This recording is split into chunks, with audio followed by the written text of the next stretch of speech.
Duit kamu murah, tahu tak? Ini negara-negara miskin. Kita negara kaya.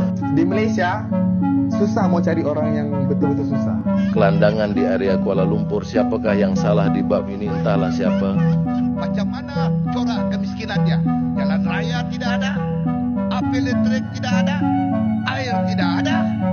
Kadar miskin Malaysia masih tahap zaman merdeka 50%. Roboh habislah. Ada negerinya air nak mandi pun tak ada. Tiada pintu dan tingkap, sebaliknya hanya ditutup dengan kain sahaja. Makan ubi kayu ganti makan nasi, itu saranan yang Netizen tetangga jadi sombong ketika seorang konten kreator asal negaranya menyebut kemiskinan di Indonesia lebih susah dari Malaysia. Mungkin ia hidup di kalangan atas, tapi kenyataan di lapangan berbeda. Anggota DPR Malaysia yang turun langsung justru menangis melihat kemiskinan di negaranya. Gelandangan pun banyak di kota besar Malaysia.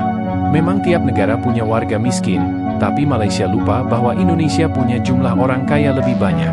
Mereka juga lupa, negara yang mereka sebut ber-IQ rendah justru mampu membuat kapal, pesawat, bahkan alat tempur, sesuatu yang belum tentu bisa mereka banggakan. Kata negaraku Malaysia, sembang sana sini cakap besar, tak ingat dunia, tak ingat mati, kasihan rakyat Malaysia. Kelandangan di area Kuala Lumpur, siapakah yang salah di bab ini, entahlah siapa. Yang salah adakah kerajaan Malaysia yang salah atau rakyat sendiri yang malas buat kerja? Nak ambil cara yang mudah tidur makan tidur, itulah fakta sesungguhnya negara Malaysia. Macam mana ukuran tafsiran kemiskinan itu di Sabah dan sebenarnya? Sabah ini dua-dua daerah miskin Tongon dan Kalimantan ini di bawah pengalaman saya. Keluasan dia sikit lagi macam keluasan negeri Pahang. Jadi saya rasa yang berhormat ada tersilap sikit penafsir, dan saya rela membawa yang berhormat 2-3 hari kita tour di kawasan-kawasan miskin Tegar ini, biar yang berhormat nampak gambaran macam mana corak kemiskinan dia. Jalan raya tidak ada, api listrik tidak ada, air tidak ada. Jadi saya tidak tahu di Sabah cuma 6,000. Itu terlalu rasa saya penghinaan kepada orang-orang miskin di Sabah. Kadar miskin Malaysia masih tahap zaman merdeka 50%. Di luar bandar 12%. Bukan saja di luar bandar, Puan Dipertua, malah di bandar. Kajian UNICEF menunjukkan 41% isi rumah di flat kos rendah di ibu kota berada di bawah garis kemiskinan. Lebih mengejutkan, 1 daripada 2 kanak-kanak di flat kos rendah pergi ke sekolah dalam keadaan lapar dan tidur dalam keadaan kelaparan setiap hari. Jadi saya nak tanya kepada kerajaan Madani, kalau rakyat tidak mampu makan, bagaimana mahu menikmati pertumbuhan ekonomi? Pelaburan tidak mewujudkan pekerjaan-pekerjaan berkualiti. Tambun dakwa Malaysia berjaya menarik pelaburan berbilion-bilion. Tetapi di mana pekerjaan-pekerjaan berkualiti itu rakyat?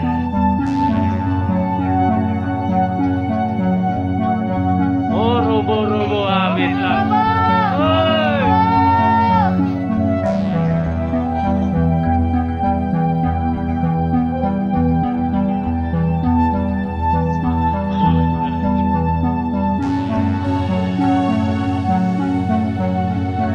Rakyat Indonesia sering tertipu dengan gambaran Malaysia.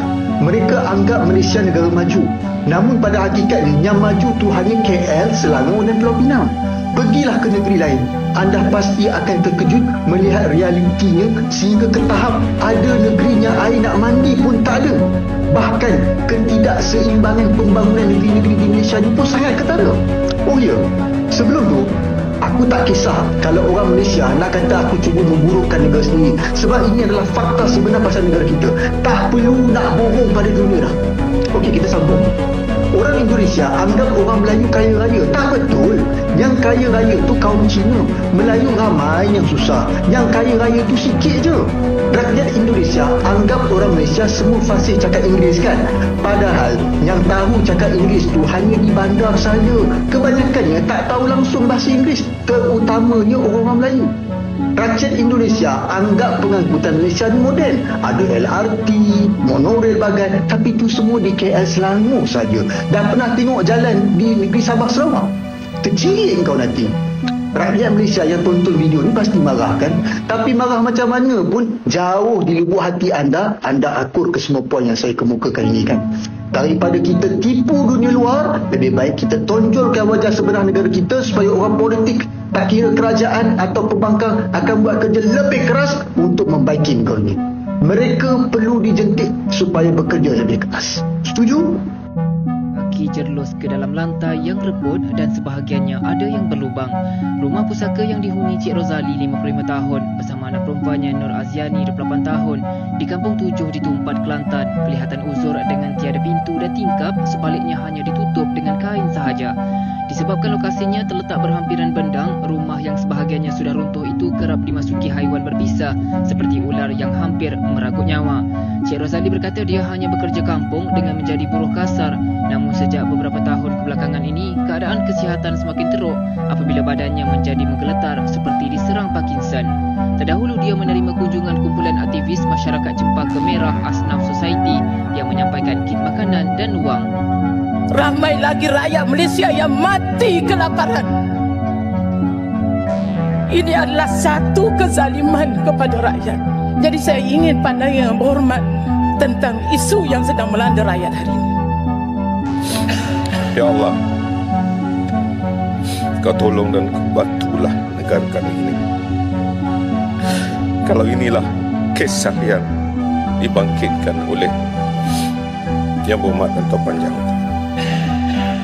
kalau inilah realiti yang berlaku di bawah sana, apakah ini merupakan musibah yang dilanda negara?